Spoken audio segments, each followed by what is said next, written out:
बॉम्बे में बहुत जबरदस्त बाढ़ आई। आपने देखा ट्रेन बंद हो गई, लोकल बंद हो गई, कई लोग, बहुत सारे लोग 2-2 दिन तक फंसे रहे बगैर खाने के, बगैर प्यास के। आपने न्यूज में देखा होगा, जगह जगह पानी भरा हुआ, हालत खराब। टीवी वाले न्यूज बनाने के लिए घूमते रहते हैं और जो लोग पानी में डूबे हैं उनकी हेल्प नहीं करते निकालने में, उनसे पूछते हैं कैसे फंसे, क्या हुआ। राजू श्रीवास्तव का यह स्टैंड अप एक्ट करीबन 20 साल पुराना है। 2005 के भीषण मुंबई फ्लड्स पे श्रीवास्तव ने अपने जोक्स को आधारित किया था। यह हमारे देश का वो दौर था जब अगर खस्ता हालत चलते इंसान कॉकरोच की तरह मर भी जाए तो सरकार पर आप टिप्पणी, सटायर, कमेंट्री कर सकते हो नेशनल टेलीविजन के ऊपर। आज 20 साल बाद भी वही हाल है। नहीं, टिप्पणी नेशनल टीवी पर नहीं कर सकते हो, अगर वो किया तो एंटी नेशनल सोरोस एजेंट, टुकड़े टुकड़े गैंग का टैग लग जाएगा। लेकिन राजू श्रीवास्तव का वही 20 साल पुराना सेट आज चला दो, आज भी उतना ही रेलेवेंट रहेगा, जोक्स उतना ही सही हिट मारेंगे।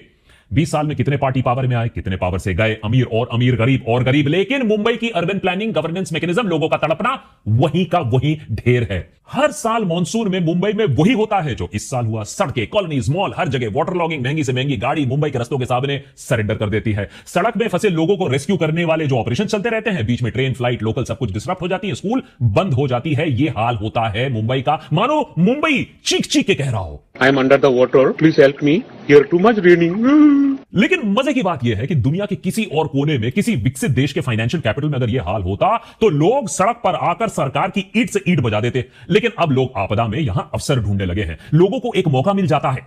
अरे नहीं यार, सिविक इश्यूज डिस्कस करने का मौका नहीं, सरकार से सवाल पूछने का मौका नहीं, मौका मिल जाता है रील्स और मीम्स बनाने का। कोई फ्लड में ओरा फार्मिंग कर रहा है, कोई मॉल के आगे स्विमिंग कर रहा है, और इनको देखो बारिश में चाय पीने का नया अंदाज है। भाई ये वही पसंदीदा और प्रसिद्ध स्पिरिट ऑफ मुंबई है जिसे पिलाकर सरकार सारे सवालों को चुप कर देता है, अपने निकम्मेपन को छुपा देता है, और अगर पिछली गलतियों से सीखने की अगर आप बात करो तो आप भूल जाओ। तो क्या मुंबई की हालत के लिए आप सिर्फ geography, climate change, record breaking बारिश को ब्लेम करोगे, या स्ट्रक्चरल फ्लॉज हैं मुंबई की प्लानिंग और अर्बन गवर्नेंस में? अगर यह प्रॉब्लम ह्यूमन है, अगर हां, तो जिम्मेदार कौन है? क्या दुनिया भर के सारे कोस्टल शहरों में वो बारिश के समय वो डूब जाते हैं? अगर नहीं तो वो ऐसा अलग क्या कर रहे हैं जो मुंबई ने नहीं किया? क्यों नहीं किया? क्या है global standards in urban flood planning? आइए ये सारी चीज समझते हैं कि मुंबई इसको इंप्लीमेंट क्यों नहीं कर पाया, मुंबई विकसित क्यों नहीं हो पाया, Mumbai fourth largest economy in the world का फाइनेंशियल कैपिटल क्यों नहीं दिखता है एवरी मॉनसून। मुंबई में जब हम दुर्घटना की बात करते हैं तो सीरियल ब्लास्ट, ट्रेन बॉम्बिंग, 26/11 याद आता है। लेकिन जुलाई 2005 में मुंबई ने आज तक का सबसे बड़ा आतंक का सामना किया था जब रिकॉर्ड बारिश की वजह से 1000 से ज्यादा लोगों की जानें गई थी इस शहर में। 26/11 से 5 गुना ज्यादा मौतें। लोग सारी सारी रात भूखे प्यासे वाटर लॉक्ड सड़कों पर रुके रहे, फंसे रहे, मदद की उम्मीद करते रहे, और बहुतों के लिए मदद बहुत देर से आई। बहुत लोगों को लगा कि ये अब एक वेकअप कॉल होगा।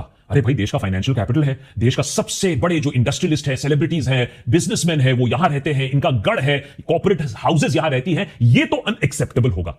दुनिया के कुछ सबसे ज्यादा आइकॉनिक घर जो प्रॉपर्टीज हैं इसी शहर में है। आप चाहे वो अंबानीज का एंटिलिया ले लीजिए, रेमंड बॉसेस का जेके हाउस ले लीजिए, या शाहरुख खान का मन्नत ले लीजिए, हजारों करोड़ों वर्थ ऑफ प्रॉपर्टीज इसी शहर में है। फिर मुंबई मेट्रोपॉलिटन रीजन जो है, नॉमिनल जीडीपी उसका 12 लाख करोड़ से ज्यादा कहा जाता है। कुछ एस्टिमेट्स की माने तो यह हमारे पूरे देश का जीडीपी का 6% देता है ये एरिया, मुंबई का एरिया। यहां की म्यूनिसिपल कॉर्पोरेशन बीएमसी इंडिया की पूरी दुनिया की सबसे रिचेस्ट म्यूनिसिपल बॉडी मानी जाती है। सिर्फ 2025 में जो बीएमसी है उसका पूरा बजट 74 बोलने भी हिचकिचाहट हो रही है, 74,000 करोड़ से भी ज्यादा था। तो बात पैसों की कमी की तो कतई नहीं हो सकती है। तो सवाल फिर यह है, जब पैसे की कमी नहीं है, देश का फाइनेंशियल कैपिटल है, तो फोकस भी है, तो भाई इतने सारे पैसे गए कहां? क्या कर रहा है बीएमसी, क्या कर रहा है स्टेट गवर्नमेंट? 2005 के फ्लड के बाद कमिटीज बैठी, सब उसे खाए गए, रिपोर्ट्स आए, रिपोर्ट पर कुछ काम भी शुरू हुआ, और पिछले 20 सालों की कड़ी मेहनत का नतीजा तो आज आप देखिए। मुंबई आज भी क्राइसिस से क्राइसिस के बीच में लंगड़ाता लुगड़ाता रहता है और कुछ करता नहीं है। वो क्राइसिस मैनेजमेंट में ही खत्म हो जाता है। बहुत हद तक हालत वैसी ही है जैसी 20 साल पहले थी। ताकि अगर आप गलती से 2005 मिस कर रहे हो, बैक टू द फ्यूचर जाने का मन हो, तो आप पहुंच जाइए मुंबई में, मॉनसून में पहुंच जाइए, वही आपको 2005 वाली फीलिंग 2025 में भी मिलेगा, गारंटीड है। और इस चीज को गारंटी करता है 20 साल से जो सरकारें आती हैं जाती हैं, चाहे वो चौहान हो, चाहे वो ठाकरे हो, चाहे वो फडणवीस हो, सबने वही काम किया है। मंगलवार को मुंबई में एक और दिन लगातार बारिश होती है। लोग हैरान होते हैं, मेट्रोलॉजिकल डिपार्टमेंट का रेड अलर्ट बिल्कुल सही साबित हो जाता है फॉर अ चेंज। इतनी तेज बारिश ने शहर के अगस्त रेनफॉल को करीबन 900 mm मार्क तक पहुंचा दिया, जो कि एवरेज 560 mm से काफी ऊपर है। इसी के साथ साथ इस हफ्ते की बारिश ने मुंबई को पिछले 5 सालों का वेटेस्ट अगस्त बना दिया। राम कृष्ण जगन्नाथ प्रेमानंदी। ये क्या हुआ? गलाव से पानी आ गया, गमछा भी खुल गया मेरा।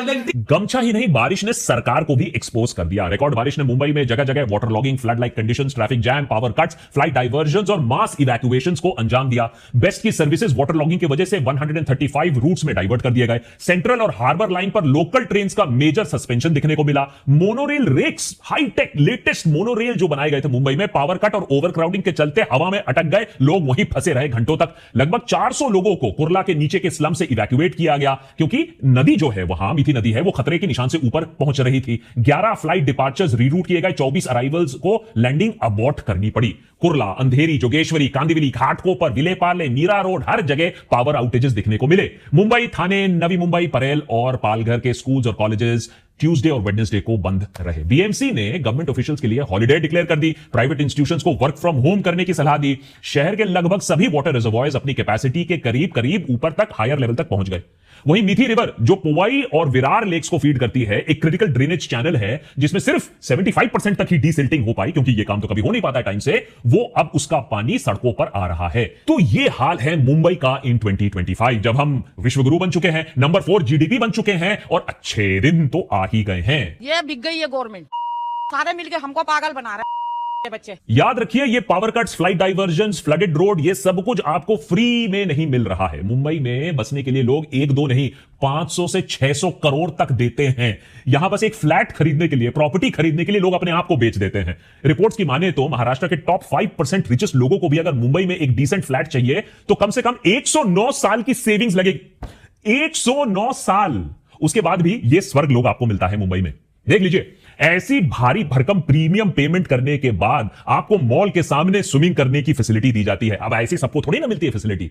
गोदी मीडिया और आईटी सेल आपको यह बोलेगी कि देखिए, बारिश तो इतना ज्यादा हुआ था, रिकॉर्ड ब्रेकिंग हुआ था, इसीलिए कोई कुछ नहीं कर सकता है, फालतू में आप ये खूत मत निकालिए। आप इस बात को मान भी लेंगे शायद, लेकिन सोचो 20 साल में क्या क्या नहीं हो सकता है। सिर्फ 20 साल में देखो हमारे राइवल चाइना ने क्या किया है। ध्यान से यह तस्वीर देखिए, 2005 में शंघाई और आज के डेट में शंघाई, और इसी चीज को अगर आप मुंबई से कंपेयर करेंगे तो देखिए क्या मिलेगा आपको।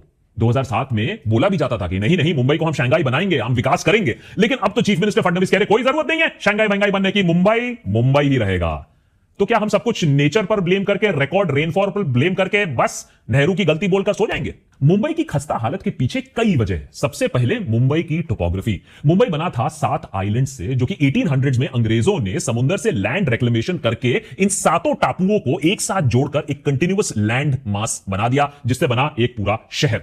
लेकिन इसमें आज भी लो लाइंग एरियाज है जहां भारी बारिश के चलते पानी जमा हो जाता है। इस पानी को फिर पंपिंग स्टेशन और स्टॉर्म वाटर ड्रेन्स नेटवर्क से बाहर निकाला जाता है, समुद्र में डाला जाता है। लेकिन एक्स्ट्रा पानी पहले लो लाइंग एरियाज में कलेक्ट होता है, उसी के बाद पंपिंग स्टेशन इसे बाहर निकाल पाती हैं। तो लो लाइंग एरियाज में फ्लडिंग होना ऑलमोस्ट तय है आज के सिस्टम के अकॉर्डिंग। लेकिन टोपोग्राफी के अलावा मुंबई में कुछ प्रॉब्लम्स और भी हैं, जैसे सेटलमेंट्स का, इलीगल सेटलमेंट्स का। अनस्टेबल स्लोप्स पर आपके बने हैं स्लम्स। रेनफॉल से यहां लैंडस्लाइड होने का हमेशा डर रहता है। बीएमसी के डिजास्टर मैनेजमेंट डिपार्टमेंट के डेटा के हिसाब से ग्रेटर मुंबई में करीबन 300 ऐसे लोकेशंस हैं जो हमें पता है जहां लैंडस्लाइड आ सकती है बारिश के चलते। इसके अलावा जो रेनफॉल पैटर्न है वो बहुत खतरनाक तरीके से चेंज हो रही है। मुंबई के लिए तो बहुत ही ज्यादा बड़ी प्रॉब्लम है। पिछले कुछ सालों में मुंबई में रेनफॉल पैटर्न तेजी से बदली है, इसका हमारे पास अब डेटा है। यहां हो यह रहा है कि बहुत ज्यादा बारिश बहुत शॉर्ट पीरियड ऑफ टाइम में हो रही है। पहले यह बारिश पूरे मॉनसून सीजन में इक्वली इवनली स्प्रेड आउट हुआ करती थी, लेकिन अब जब बारिश कॉन्सेंट्रेटेड हो रही है तो मौजूदा जो स्टॉर्म वाटर ड्रेन्स है इस हेवी रेनफॉल को हैंडल नहीं कर पाते हैं, इसीलिए शहर डूब रहा है। मुंबई की ड्रेनेज सिस्टम की बात ना करें तो बेहतर है। 200 साल पुराना ब्रिटिश का बनाया हुआ यह सिस्टम आज आउटडेटेड हो चुका है। मुंबई का स्टॉर्म वाटर नेटवर्क 1860s में अंग्रेजों ने बनाया था। यह system 25 millimetre rain per hour handle कर सकता है, लेकिन वो भी जब टाइड कंडीशंस ठीक हो, जब रेनफॉल कंटिन्यूअस हो रही हो। इस डिजाइन को 2 मिलियन पॉपुलेशन के कोस्टल टाउन के लिए बनाया गया था, जिसमें आज उससे 10 गुना से ज्यादा लोग रहते हैं। मेगा सिटी यह बन गया है और कभी कभी तो 100 मिलीमीटर प्रति घंटा रेनफॉल भी होता है, तो सिस्टम इसे हैंडल नहीं कर सकता है। 2005 के फ्लड्स के बाद चितले कमिटी की रिकमेंडेशन थी कि इस सिस्टम को 50 mm रेनफॉल पर आवर तक अपग्रेड किया जाए और बाद में फेज्ड वाइडनिंग प्रोजेक्ट से इस कैपेसिटी को और भी ज्यादा बढ़ाया जाए, लेकिन अब सिविक ऑफिशियल्स कह रहे हैं कि जो भी कैपेसिटी है वो अभी कम पड़ रही है। इस सब के अलावा ऑब्वियसली रैपिड अनप्लान्ड अर्बनाइजेशन तो है ही है। मुंबई की ज्यादातर प्रॉब्लम्स मैन मेड ही है, natural buffers, lakes, wetlands, drainage valleys, ये सब तो आप दबा दोगे। मुंबई ने पिछले 40 सालों में 80% नेचुरल वाटर बॉडीज खो दी हैं। वेटलैंड्स, मैंग्रोव्स जो नेचुरल फ्लड बफर्स की तरह काम करती हैं, उनके जगह रियल एस्टेट प्रोजेक्ट्स बन गई हैं, ऊंची ऊंची इमारतें बन गई हैं। मीठी रिवर जो एक्सेस रेन वाटर समुद्र तक ले जाती, अब पतली, पोल्यूटेड और क्लॉग्ड बन गई है। और इन सभी प्रॉब्लम्स के ऊपर आइसिंग ऑन द केक जो है, सोने पे सुहागा, वो है करप्शन। ड्रेनेज सिस्टम्स की मेंटेनेंस तक तो ठीक से नहीं होती, उस पर तो करप्शन लगा रहता है। डीसिल्टिंग कॉन्ट्रैक्ट्स काफी बार पेपर पर तो होती है, लेकिन असल में काम नहीं होता है, लेकिन पैसे रिलीज हो जाते हैं। कॉन्ट्रैक्टर्स और ऑफिशियल्स के बीच में नेक्सस की वजह से ड्रेन्स मॉनसून के टाइम पर कभी भी ठीक से साफ नहीं होते हैं, वो क्लॉग हो जाते हैं। आए दिन लोकल मीडिया में बीएमसी के इंजीनियर्स और कॉन्ट्रैक्टर्स पर करप्शन एलिगेशन सामने आते हैं। मुंबई के विक्रोली एरिया में लोगों ने यह इल्जाम लगाया कि बीएमसी के जो ट्रक्स नाली साफ करने के लिए चलाए गए थे, उनमें कंस्ट्रक्शन का सामान ट्रांसपोर्ट और हो रहा था, कंस्ट्रक्शन के लिए उन्हें इस्तेमाल किया जाता था। ये बिक गई है गवर्नमेंट, सारे मिलके हमको पागल बना रहे हैं बच्चे। अरे एडिटर थांबा, अरे बाढ़ वहां आ रही है, भावनाओं में तुम यहां बह जा रहे हो। एक आरटीआई डॉक्यूमेंट से पता चलता है कि बीएमसी ने इस साल 27 मार्च को हुई सस्पेंशन रिव्यू मीटिंग में करीबन 100 एम्प्लॉइज को वापस नौकरी में रख लिया, जो क्रिमिनल और करप्शन केसेस में सस्पेंड हुए थे। इनमें से करीबन 20 पर क्रिमिनल केसेस पेंडिंग है और 77 पर प्रिवेंशन ऑफ करप्शन एक्ट के तहत केसेस चल रहे थे, फिर भी इन्हें नौकरी वापस मिल जाती है। फिर इसके बाद हर सरकार ऑपोजिशन पर कई करोड़, 100 करोड़, 1000 करोड़ के स्कैम के एलिगेशन लगाती है, लेकिन मुझे बताने की जरूरत नहीं है कि कुछ भी साबित नहीं होता है, उसका कोई कंक्लूजन नहीं होता है। इस सब के ऊपर लगा लीजिए क्लाइमेट चेंज, ग्लोबल वार्मिंग, और मुंबई के लिए एक बड़ी प्रॉब्लम खड़ी हो जाती है जिसको कोई सॉल्व नहीं करना चाहता है। चलो ये तो हो गई लंबी चौड़ी लिस्ट प्रॉब्लम की, आइए सोल्यूशन की भी बात कर लेते हैं। आप हमेशा पूछते रहते हैं हमसे सोल्यूशन है कि नहीं है, बिल्कुल है जी। मुंबई का तो सोल्यूशन डेफिनेटली है, आसान नहीं है लेकिन सोल्यूशन है, क्योंकि मुंबई की तरह दुनिया भर में दूसरे भी लो लाइन कोस्टल सिटीज हैं, वो हर बार बारिश में डूबते नहीं हैं, वो दिमाग से काम करते हैं। अब आप नेदरलैंड्स के रॉटरडैम का एग्जांपल ले लीजिए। यह शहर सी लेवल से सिर्फ 6.5 फीट ऊपर है। इस वजह से यहां पर फ्लडिंग कंट्रोल के लिए काफी इंजीनियरिंग किया गया है, एडेप्टिव सॉल्यूशंस तरीके निकाले गए हैं।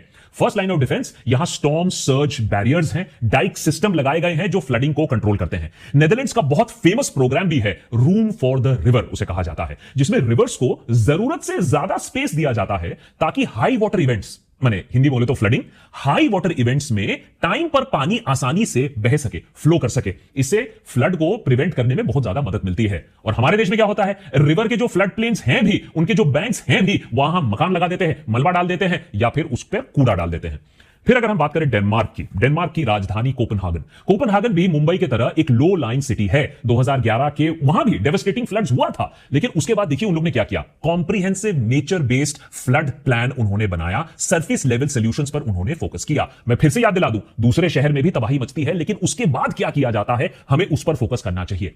तो उन्होंने क्या किया, क्लाउड बर्स्ट बुलेवार्ड्स बनाए, माने चौड़े ग्रीन स्ट्रीट्स, जिसको डिजाइन किया गया है कि अगर कभी फिर से क्लाउड बर्स्ट होता है, भारी भरकम बारिश होती है कॉन्सेंट्रेटेड एरिया में, तो वो पानी का बहाव मैनेज कर पाएंगे, पानी वहां से निकाल पाएंगे। ये बुलेवार्ड्स एक साथ ड्रेनेज चैनल और ग्रीन स्पेसेस का काम करती हैं। इससे फ्लडिंग का इंपैक्ट काफी हद तक कम हो जाता है, शहर को नष्ट होने से वो बचाया जा सकता है। कोपेनहागन में 3000 से ज्यादा सरफेस और अंडरग्राउंड रिटेंशन बेसिन्स बनाए गए हैं एक्स्ट्रा रेन वाटर को स्टोर करने के लिए।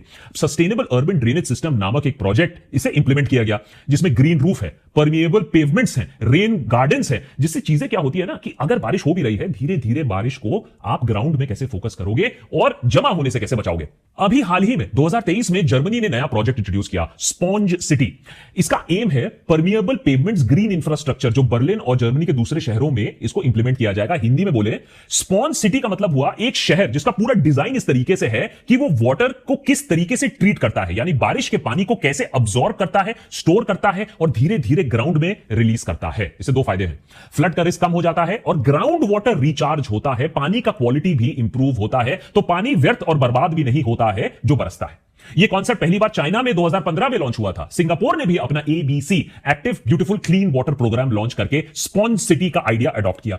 फ्लड प्रिवेंशन और कंट्रोल में दुनिया का सबसे इलैबोरेट प्रोजेक्ट आपको टोक्यो मेट्रोपॉलिटन एरिया में मिलेगा, और यह बहुत ही दिलचस्प है क्योंकि टोक्यो भी इन लार्ज रिस्पेक्ट्स मुंबई की तरह है। यहां भी पॉपुलेशन बहुत डेंस है, कॉन्सेंट्रेटेड है, विशाल जनसंख्या एक एरिया में यहां रहती है। टोक्यो का जी-कैन्स प्रोजेक्ट है। सिस्टम में लंबे टनल्स हैं, 50 मीटर जमीन के नीचे बने ये टनल्स वाटर को चैनल करते हैं 65 मीटर ऊंचे टैंक्स पर।